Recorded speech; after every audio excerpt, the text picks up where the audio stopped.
भारत माता की। ये अब वही जयकारा। विद्यालय आकर यहाँ इस पंचायत के पीओ बाबूलाल जी,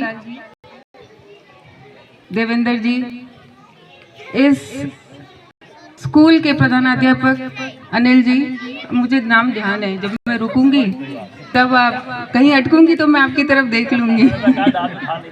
कार्ड की जरूरत नहीं होती। इतनी आपकी इस बहन के थोड़ी सी संतों का भी आशीर्वाद है, ईश्वर का आशीर्वाद है, आप सबका आशीर्वाद है। मोती जी, यहाँ के सरपंच साहब, सरपंच प्रतिनिधि नरपत सिंह जी, हमारे पंचायत समिति सदस्य है रावतसर से गेनाराम जी मेघवाल, आदरणीय ताजाराम जी, आदरणीय रायचंद जी, आदरणीय बीरमराम जी वकील साहब, भाई मगजी कहाँ गए पता नहीं, हाँ ये रहे भाई मगजी, सम्मानित मंच। नाम तो लूंगी तो बहुत सारे हो जाएंगे, लेकिन कुछ नाम जो हमेशा आते हैं, ये सोनी जी सामने बैठे हैं, और यहाँ पे पधारे हुए सभी पिता तुल्य बुजुर्गगण, माताएं, बहनें, प्यारे बच्चों और यहाँ के समस्त शिक्षकगण, सबसे पहले तो मैं आपको बहुत बहुत बधाई दे दूं कि ये जो वार्षिक उत्सव का कार्यक्रम है, आज यहाँ आकर वाकई में मन प्रसन्न हो गया। मैं सबसे पहले तो बधाई दूंगी अनिल जी को कि जब इस विद्यालय प्रांगण में मैंने कदम रखा और जिस तरीके से यहाँ के जो कक्ष है वो देख रही हूँ, यहाँ की व्यवस्था देख रही हूँ, यहाँ के बच्चों का जो अनुशासन है वो देख रही हूँ। यहाँ नहीं तो क्या होता है कि बच्चों को बार बार बोलना पड़ता है, अरे तो चुप रहो, अरे तो सीधा बैठो, अरे बातें मत करो। लेकिन यहाँ मैंने देखा इतनी देर से कि एक हमारी वहाँ शिक्षिका खड़ी है, लेकिन बार बार पलट के बोलने की जरूरत नहीं पड़ रही है कि आप यहाँ शांति से बैठे, चुपचाप बैठे। तो मैं बच्चों को भी बहुत बहुत बधाई देती हूँ कि आप बहुत अनुशासित हैं, बहुत संयमित हैं, और निश्चित रूप से ये जो शिक्षा का मंदिर है आपने इसका सम्मान रखा, इसके लिए आपको भी बहुत बहुत बधाई।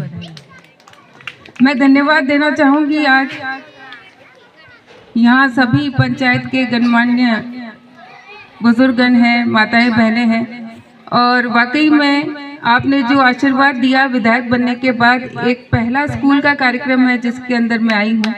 सबसे पहले तो मैं आप सबको बहुत बहुत धन्यवाद देती हूँ। आपने जो आशीर्वाद दिया, आपने जो सम्मान दिया, आपने जो स्नेह दिया, ये जीवन में मैंने ऐसा चुनाव पहले कभी न देखा, और मुझे नहीं लगता कि आगे भी ऐसा कोई चुनाव मैं देखूंगी जिसमें इतना आशीर्वाद आप सबने दिया। और मैं मानती हूँ कि आज जब मैं यहाँ आई हूँ तो यहाँ चाहे बुजुर्ग हो, चाहे मेरी बहनें हैं, वो ये नहीं देख कि विधायक आई है, वो ये देख रही है कि हमारी बहन आई है, हमारी बेटी आई है, और उसी तरीके से आशीर्वाद दे रही है। तो मैं आप सबको बहुत बहुत धन्यवाद देती हूँ कि आपने आशीर्वाद दिया, मुझे एक मौका दिया कि आपकी इस बाड़मेर विधानसभा ही पूरे जिले की, और जहाँ से भी किसी को ज़रूरत हो उनकी आवाज़ राजस्थान विधानसभा में हम उठा सके, यहाँ की बात वहाँ रख सके, मजबूती के साथ अपने क्षेत्र का विकास कर सके, उसके लिए आपने जो आशीर्वाद दिया उसके लिए मैं आप सबको बहुत बहुत धन्यवाद देती हूँ।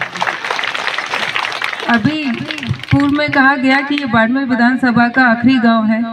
मेरा मानना है कि बाड़मेर विधानसभा का ये पहला गांव है।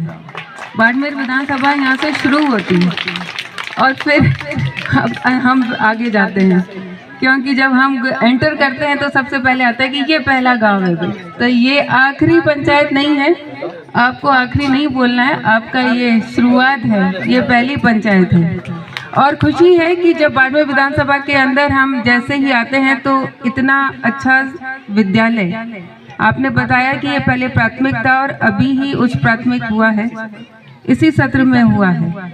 और जो आपका प्रयास है मैं आप सबको बधाई देती हूँ, क्योंकि ये बात सही है कि कोई भी मंदिर हो वो मूर्ति के बिना अधूरा है, कोई भी विद्यालय हो उसमें शिक्षक और विद्यार्थी उनके बिना वो विद्यालय अधूरा है, कोई भी घर हो वो मकान ही रहता है जब तक उसमें परिवार नहीं होता, सबकी भागीदारी नहीं होती। तो मैं आप सब जो गांव से पधारे हैं और आप सब ने जो सहभागिता निभाई है चाहे स्कूल के अंदर निर्माण करने में हो, चाहे स्कूल में पढ़ाई शिक्षा व्यवस्था में हो, चाहे यहाँ के जैसा आपने बताया कि एक वॉलंटियर टीम आपने तैयार की है जो बहुत सक्रियता से सारे पौधों को लगाना, सफाई का काम करना, वो सब में सहयोग करते हैं।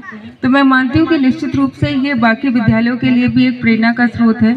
और मैं अनिल जी को धन्यवाद देती हूँ कि वो बाहर से हैं, सीकर से हैं, लेकिन फिर भी आपने बाड़मेर को अपना घर मानकर और हमारे यहाँ के बच्चों के लिए जो इतना कार्य किया है, अपना खुद का कार्य समझ के, क्योंकि देखिए जब शिक्षक होता है वो बहुत महत्वपूर्ण होता है।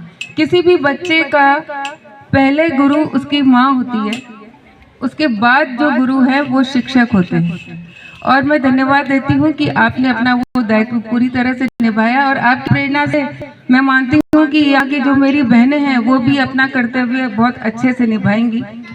और बहुत अच्छी बात है कि आप यहाँ जो बच्चे नहीं आते हैं उनकी उपस्थिति का भी आप ध्यान रखते हैं, उनके माता पिता से संपर्क करते हैं, क्योंकि होता ये है कि हम बच्चों को स्कूल तो भेज देते हैं लेकिन उसके बाद हम ये नहीं देखते कि बच्चे स्कूल जा रहे हैं नहीं जा रहे हैं, स्कूल जा रहे हैं तो पढ़ाई कर रहे हैं या नहीं कर रहे हैं, कमी कहाँ है।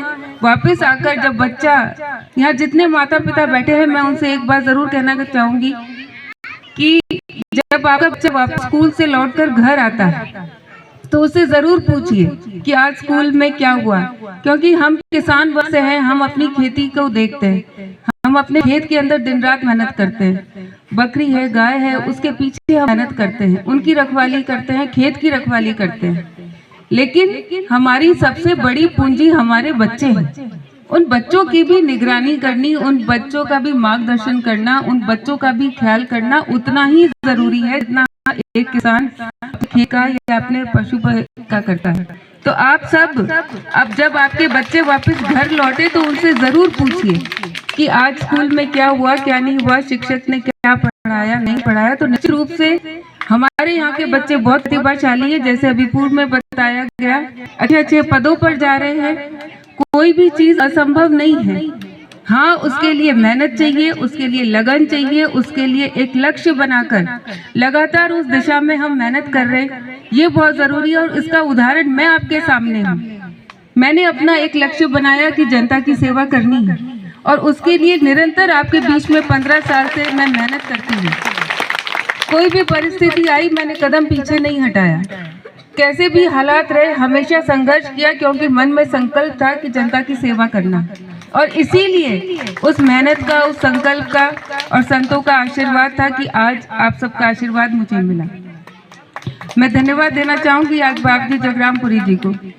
वाकई में संतों में क्या ताकत होती है, ये इस बार इस चुनाव में, अगर हमारी तो सनातन संस्कृति है, हम सनातन धर्म को मानने वाले हैं, बहुत पुरानी सबसे प्राचीन संस्कृति हमारी रही है जहाँ गुरु को ईश्वर से पहले खड़ा किया है। लेकिन समय के साथ हम शायद भूल गए कि हमारे गुरु में कितनी शक्ति होती है, और ये जो शक्ति है इस बार के चुनाव में सामने आया। और मैं कई बार तो अजीब लगता है कि जब इस चुनाव के बाद बहुत सारे ऐसे नेता हैं जो बार बार बाबा जी के चरणों में जा रहे हैं कि शायद बाबा जी का आशीर्वाद हमें मिल जाए। जो मठों से, आश्रम से और संतों से बचते थे वो भी निरंतर उनके पांवों में गिर रहे हैं कि क्या पता है इस बार हमें आशीर्वाद मिल जाए। आपका नाम ले भूली, माफी चाहती हूँ। नरपति का भी नाम ना भूली, कालू जी का भी नाम रह गया, माफी चाहती हूँ। इधर पलट के देखा तो मुझे ध्यान आया। तो हमारी इस संस्कृति में बहुत ताकत है, हम संतों में ताकत है। और जो राम मंदिर का निर्माण हुआ, जिसकी प्रतिष्ठा हुई, ये निश्चित रूप से एक पीढ़ी थी जिसने विद्वांस होते देखा होगा, और आज हम सौभाग्यशाली है कि हमने इसका निर्माण होते देखा, इसके हम साक्षी हैं। यह हमारे सौभाग्य की बात है।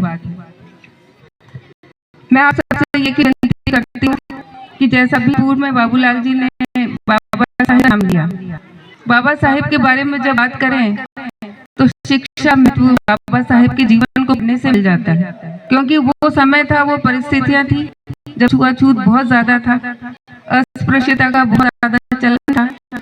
उस वक्त भी एक शिक्षा थी जिसके कारण बाबा साहेब को इतना ऊंचा पद मिला, संविधान निर्माण करने की संविधान सभा का अध्यक्ष बनाया, उनको मंत्री बनाया गया। और ये सिर्फ हुआ तो इसलिए क्योंकि उन्होंने जो शिक्षा प्राप्त की, शिक्षा ही हमको सारे बंधन से मुक्त करके इतने ऊंचे पड़ गई। तो शिक्षा में कितनी ताकत है हम सब जानते हैं। खेत कोई छीन सकता है, मकान छीन सकता है, अपनी कोई प्रॉपर्टी है वो भी कोई छीन सकता है, लेकिन शिक्षा ऐसा हथियार है जो आपसे कभी कोई छीन सकता।